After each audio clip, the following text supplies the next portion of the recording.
Sepulveda will be talking next. It turns out last week he had some issues come up and he indicated he would be able to make it. But fortunately, Craig Shafer is with us, and he'll be speaking next. Craig is retired from the National Park Service, where for several decades he's been working as an ecologist and administrator. And he's going to be talking about mining claims in wilderness areas outside of Yellowstone.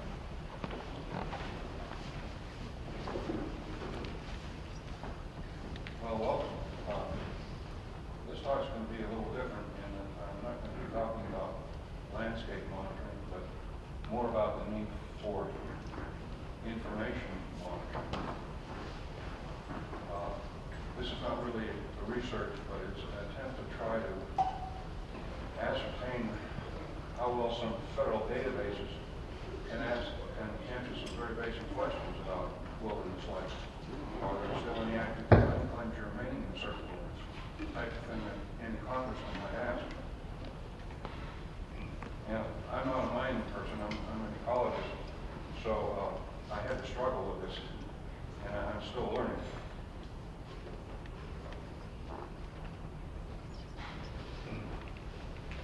What started my inquiry is this particular illustration. Some of you probably recognize it. It was from that 1991 book that Dennis Glick and colleagues wrote about the Greater Yellowstone ecosystem, published by the Greater Yellowstone Coalition. And the red buckets represent mining claims. The bigger buckets mean that there are more mining claims at that particular location. But I was looking at that and I said, gee, it almost looks like some of those mining claims could be in some of the Forest Service wilderness areas. But then I thought, well, that can't be. I mean, how can you have mining claims in wilderness areas? That's what I thought at the time. But as I looked into this more, I couldn't find anything published that could answer the questions that I had.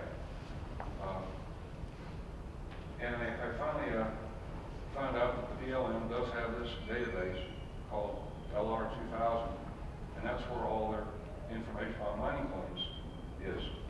But it's not digitized. So it's a bear to try to take a township range and section and determine which claims are in and outside of the wilderness. But that's what we had to do.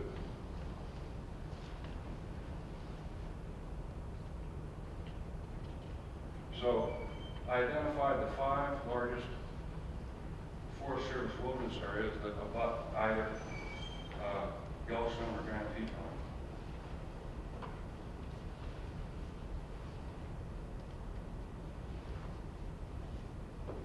Okay. Then I took Dennis Glick's map and I overlaid it with present wilderness boundaries.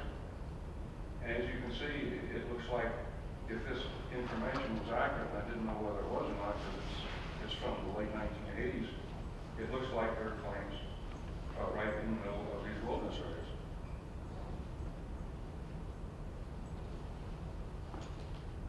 So we used GIS and determined that all the mining claims that ever existed in these 5 wilderness areas occur where you see these gray blocks.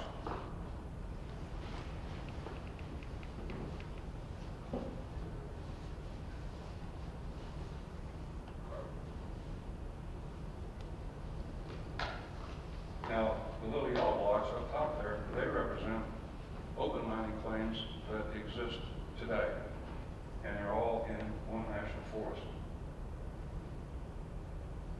And there could be as many as 74, because sometimes it's hard to tell when the section's on the boundary line, you don't know whether the claim's inside or outside.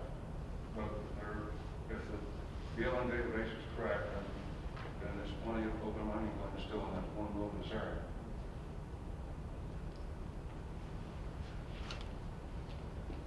Now, some of you may know this and some of you may not, but before the Wilderness Act was passed, the mining industry put one big loophole in it, and that was the Secretary had from 1964 to 1983, about 20 years, to issue mining leases or allow the staking of mining claims. After that time, then the wilderness were withdrawn from all mining laws. But they had 20 years to stake as many mining claims as they wanted. And in addition to that, already existing law indicates that if you have a landscape and you already have a mining claim on it, and you make it a wilderness, then you can grandfather those private land rights into the new wilderness.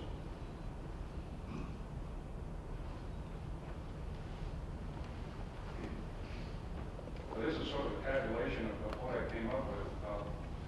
Just some high points here. The wilderness areas with the most claims from the beginning until now were the Absaroka, I know I'm not pronouncing it right, but I'm from the east, and the Shafer wilderness.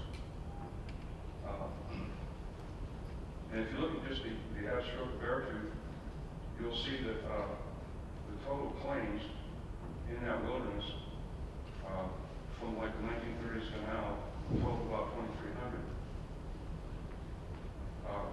In the pre-wilderness, for the same wilderness area, we have about 700. So it's 700 claims that have been grandfathered in. And as I said before, the only thing that's active now is possibly as many as 74 claims in one wilderness area.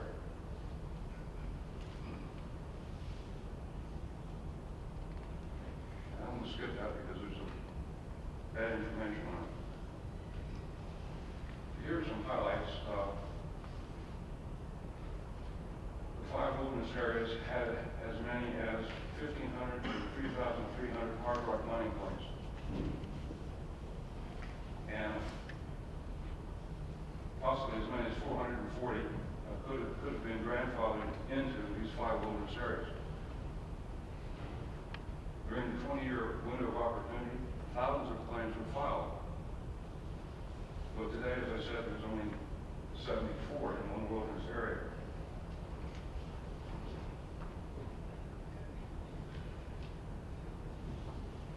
Well, here's some quotes from some legal scholars, and one of them said that the acts severely restricted hard rock mining activities on the wilderness area within the national forest, and indeed it did.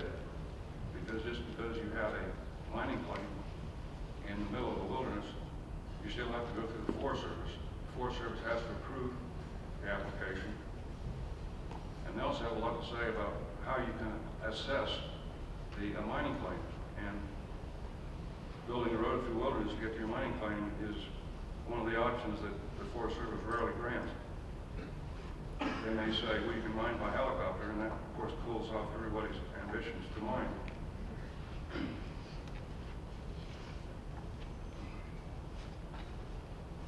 And the New World Mine is a little different because whether you consider it to be inside wilderness is sort of a matter of interpretation, because actually it's about 3 kilometers away from wilderness, although the site itself is on private Forest Service land.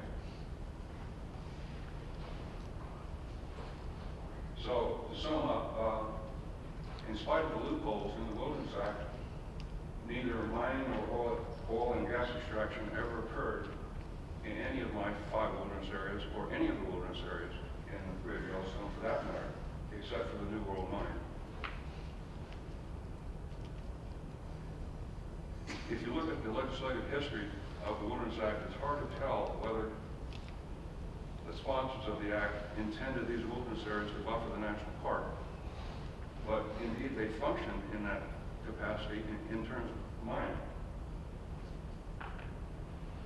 So this last quote, the real issue became the extent to which regulatory agencies and courts would recognize mining rights within Wilderness Act lands. Thus it became apparent that commercial mining interests hard-fought victory for these loopholes existed primarily on paper.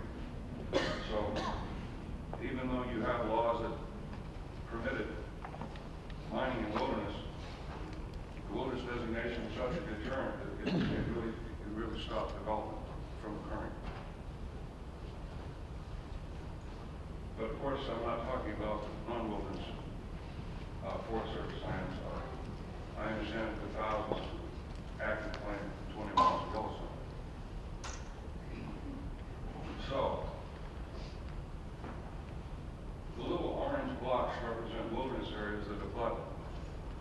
limits of the national park system.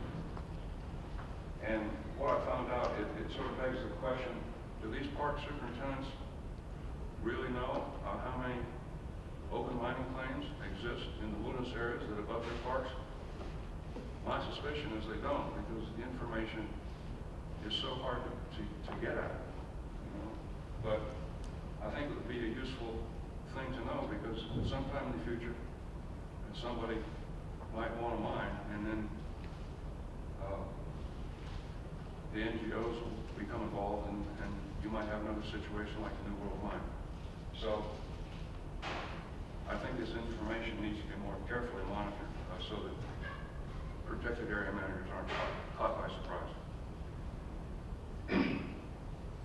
I did a dissertation on the Greater Yellowstone ecosystem. It had nothing to do with mining, but this little inquiry sort of stemmed from that. So I still have to thank my committee for putting up with me, and all the great people in the federal agencies and the states. They were really great about sending information, and I appreciate that very much. So, if there are any questions, I'll give it a shot.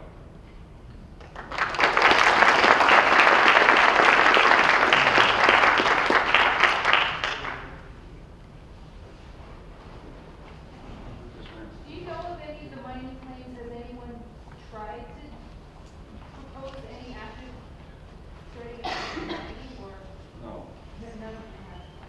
only the New World Mine. And that's kind of just right where. But they have the right to. Right, they kind of put it in the pocket.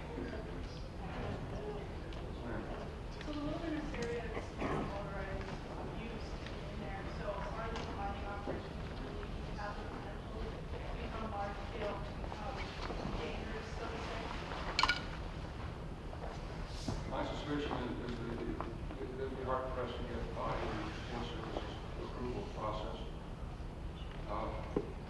But you never know. I think they have to have a mine road to their wilderness claim in order to mine it properly. And the Forest Service is not going to grant that, but you know, it could happen if they would pull it to pressure, I guess.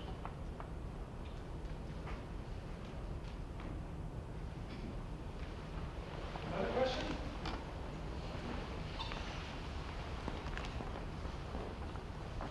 Well, thank you. Interesting work.